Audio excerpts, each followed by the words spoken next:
Hey everybody, it's me, Andrew. Get out into nature and tune in for yourself. Resonate with the Earth's electromagnetic field via 432 Hertz, the universal frequency. Balance out psychologically and emotionally, and further strengthen your brain and your heart's coherence as well. Get a plant based diet going for yourself today and nurture yourself right back into life. We are literally herbivores in our nature. Further balance out your physical body's pH level and get with alkalinity, then you can generate some static electricity. Send me some love telepathically, set attention to your mind, and set intention to communicate. That is all there is to telepathy. You are now tuning in to great days.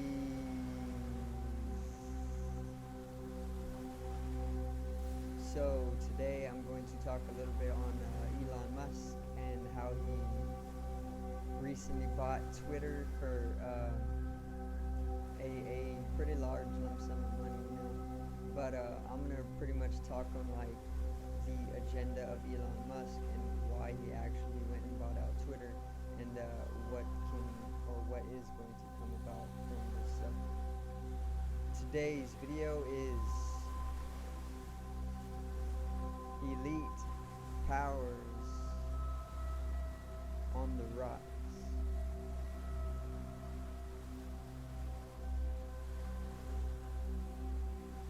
Now,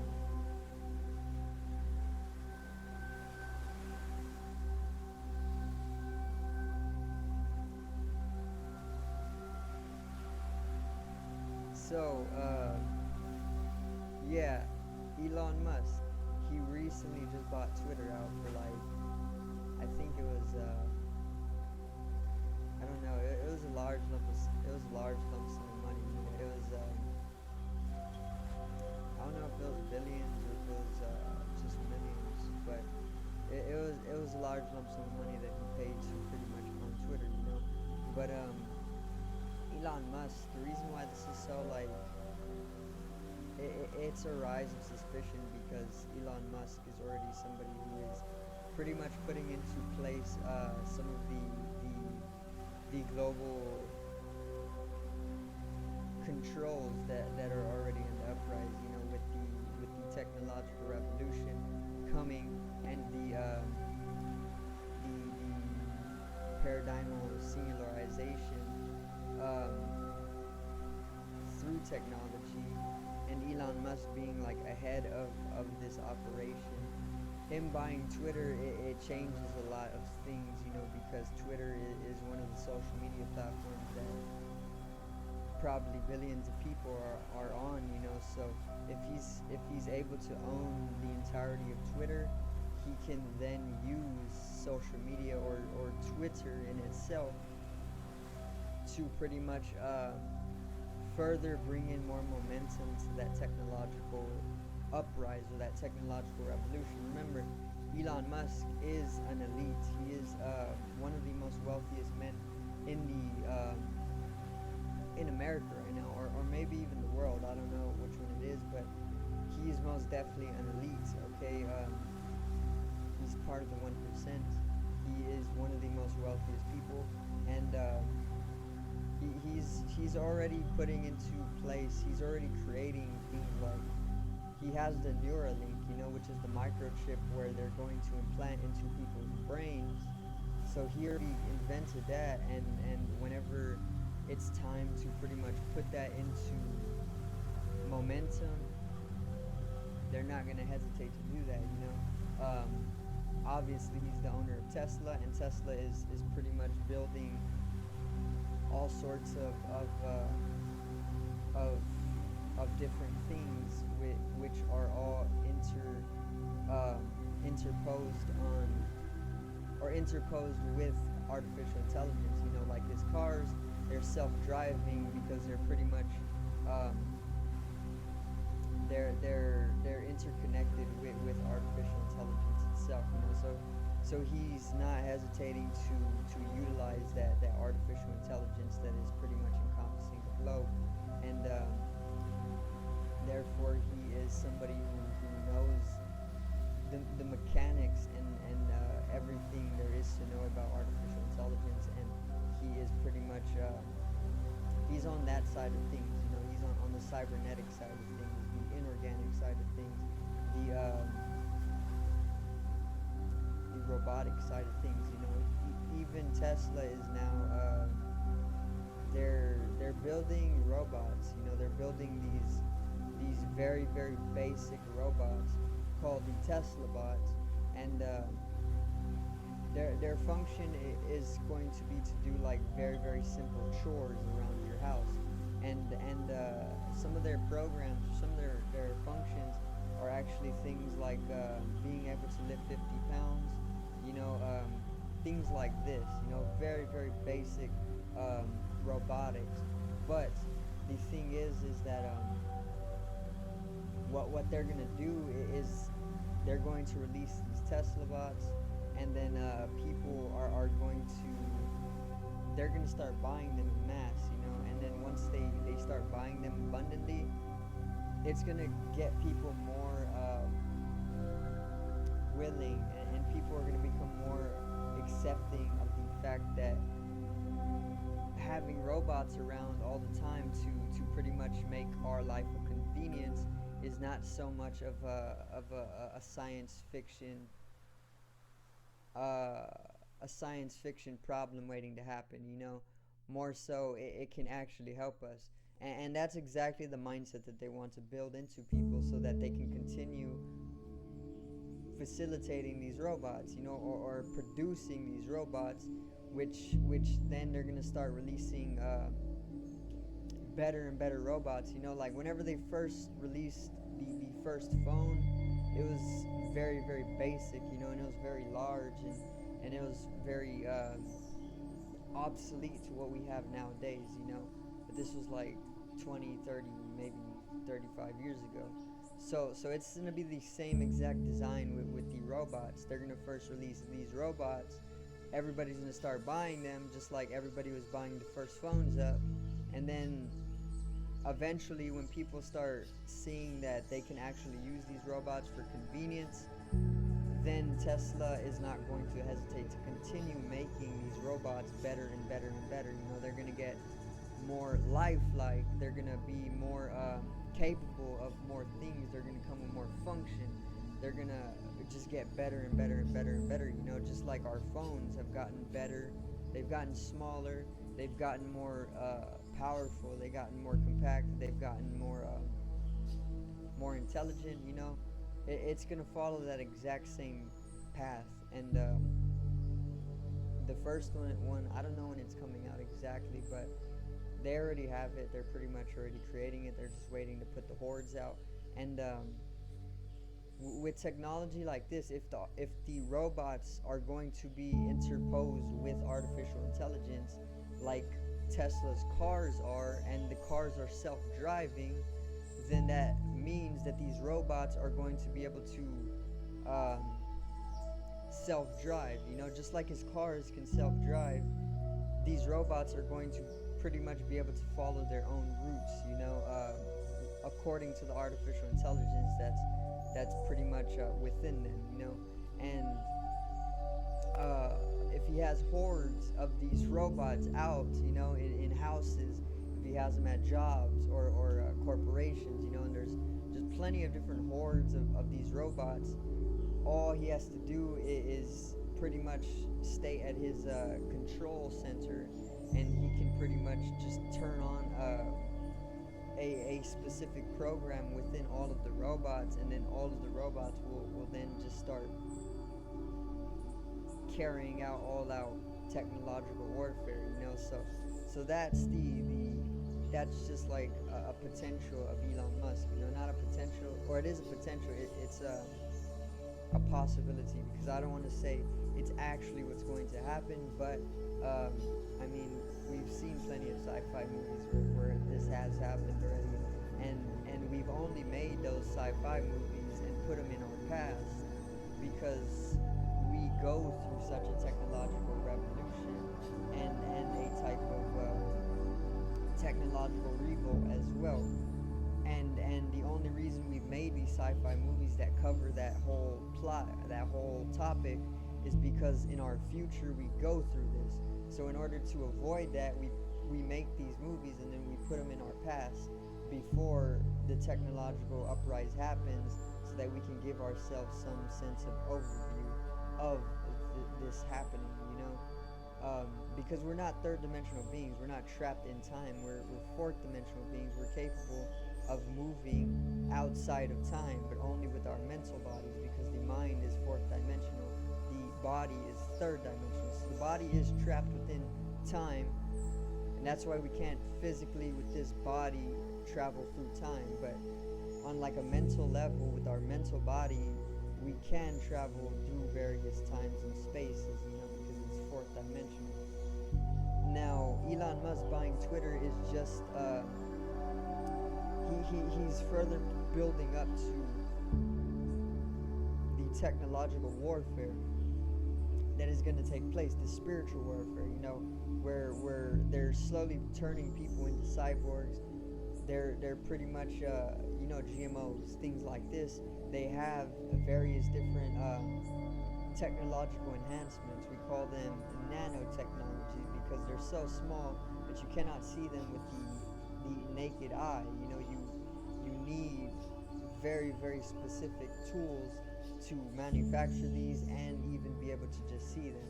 But they manufacture these because they're so cheap to manufacture, and these people who manufacture them, they don't need money either, because they're already above money. They're above the law. You know, they don't follow the rules that we have in society for the normal. You know, the people, the mass. You know, we follow the rules that they impose onto us, but these people are above rules and money.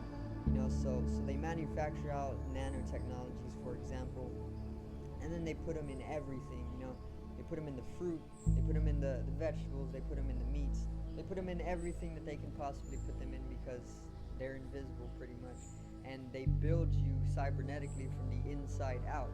So you're never gonna really know that these things are inside you because they're that tiny, you know. But they are most definitely inside you. Okay, they're just like little rovers, you know, like the thing they put on Mars. It's this type of stuff, but they're literally nano, you know, so you can't see them. But there's this whole warfare, you know, and they're turning people into cyborgs.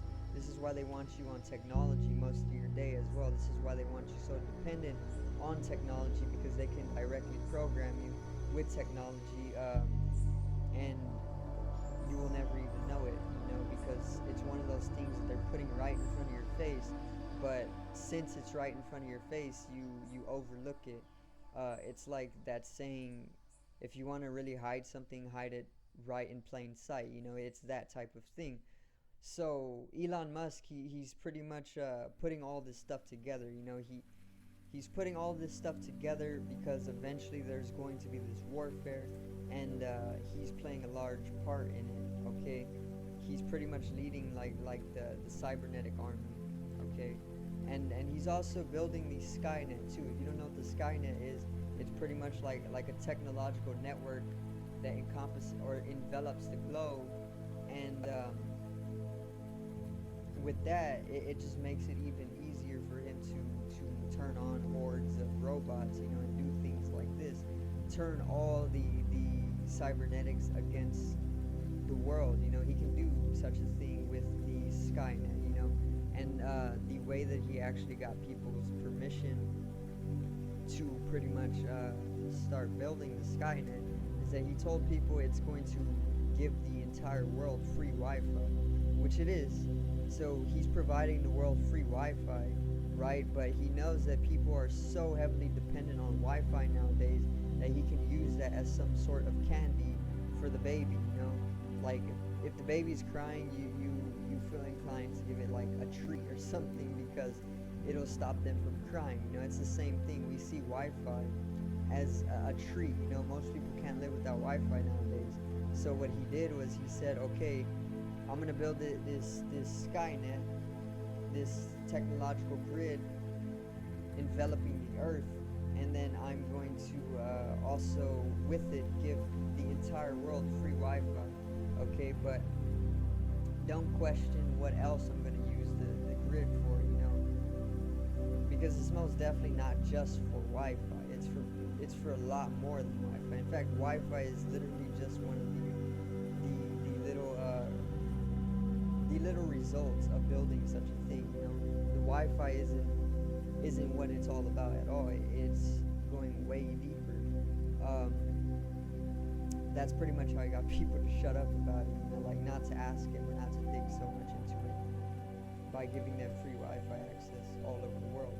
You know, but him buying Twitter, he's that's just one of his moves. You know, it's a game of chess basically, and that was one of his big moves to pretty much get more people under his control. If he owns Twitter, he can do anything with Twitter now, and so many billions of people are on Twitter, right? So he pretty much controls these billions of people. Okay, and social media is all about projecting illusion. Okay, because media, for one, media itself is all about illusion. It's all about projecting magic, you know, all about misdirecting your attention, okay, which is what magic is in some cases, in a lot of cases, okay, and media, it actually emanates from Greek Medea, and Medea in Greek was, or is, the god of illusion, okay, so Medea is the god of illusion. Media is for projecting illusions onto the masses to keep them in a spell. So the media is used for casting spells on people. Okay, and this is what social media is for. This is why I don't use social media as much as I used to, just to share my content. You know, I don't scroll 4 or 5, 6 hours a day on social media because all it's doing is programming. What's on there? Memes. You're gonna laugh, yeah, but it's programming, bro. There's programs, there's encoding underlying the structure, the infrastructure, basically, of the platform itself. You know, what do you think terms and conditions are? If you don't act on their terms, if you don't act according to their conditions, you're terminated. You know, so they program you. They're programming you to contort to a specific way. And Elon Musk is now controlling one of the biggest social media sites in the world, which he is also in charge of the technological warfare, I'll say. And he's just getting people ready to either become cyborgs, which he can turn billions of people into cyborgs now. And this is a win for him, because if he's able to do that, then a large part of the human population is already under his control, and he then rules the world, you know, along with the elites. This is what the 1% are doing. They're trying to dominate the earth, which is what they have been doing for millennia now. They've been dominating the earth with schemes just like this. They created the social media platform in itself, and then once it got big enough, they pretty much they sold it to another person in the elites. But it's just like a whole maneuvering, you know, it's a whole scheme that they're onto. But I don't have all the information. All I can really give you is just what I know, you know, that it is warfare, technological warfare. Elon Musk is most definitely in charge of a specific area of this warfare, including robotics, you know, and he's now buying Twitter, which is one of the moves that is going to allow him to pretty much gain more control over the earth. And yeah, the elite powers are most definitely on the move every single day, okay, and they're still trying to keep the masses under control. They're still trying to keep the entire human population under control. You know, 9 billion people they're capable of control. You know, that's just insane. And the elites are insane too. They're very much insane. this is why they do these things. 1% can actually control 99%. There's something imbalanced. It should be 99% consuming away the 1%. But it's not this way, and the 1% somehow still finds a way to dominate the entirety of the earth. But it goes so much deeper. I'm not going to get too into it because it's already 20 minutes, but I do thank everybody for watching. Hope you did enjoy the video today on the elite powers in maneuverization on the rise. Elon Musk buying Twitter and whatnot. So subscribe over here to the left of me. Help me reach 100 subscribers. Drop a like on the video to the right of me, and support the channel once again.